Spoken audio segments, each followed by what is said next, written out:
রাকসু নির্বাচন দেওয়া হলো 25 সেপ্টেম্বর থেকে পিছিয়ে। এটা অবশ্যই আমরা মানি না, আপনারা দেখতেই পাচ্ছেন। কারণ বারবার যে রাকসু নির্বাচন পেছানোর অপরাজনীতি চলতেছে, এ নিয়ে 4 বার রাকসু নির্বাচন পেছানো হলো। তারা যদি রাকসু নির্বাচন দেওয়ার মানসিকতা তাদের না থাকে, তারা একবারই বলুক যে আমরা রাকসু নির্বাচন দিব না।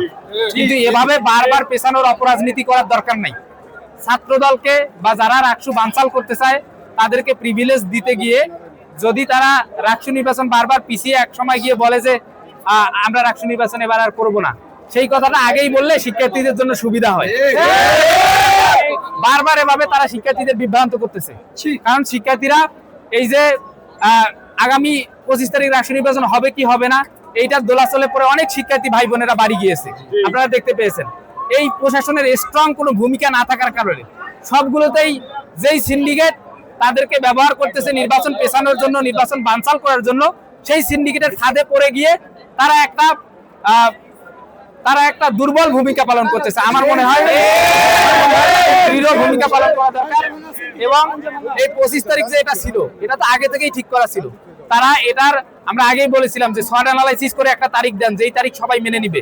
কিন্তু এই তারিখ এমন তারিখ দিল, আবার এই তারিখে এসে প্রশ্নটা ফিরে এনে আবার তারা নাটক করা শুরু করছে।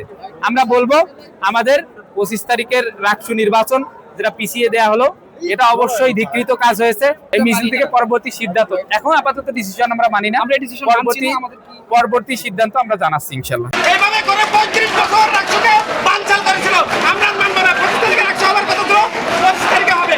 আমি স্বতন্ত্র শিক্ষার্থীদের বিপি সহযোগী ভাগ ব্যালট নম্বর 12 25 তারিখে রাকসু হবে। আমরা এই দাবি মানব না ভাই, এই দাবি আমরা মানব না। কালার এক্সপার্ট, জর্জ স্যাপ এবং মাইল্ড অন হ্যান্ডস টেকনোলজি সমৃদ্ধ অরিক্স ক্রিস্টাল ওয়াশ আপনার লন্ড্রি এক্সপার্ট।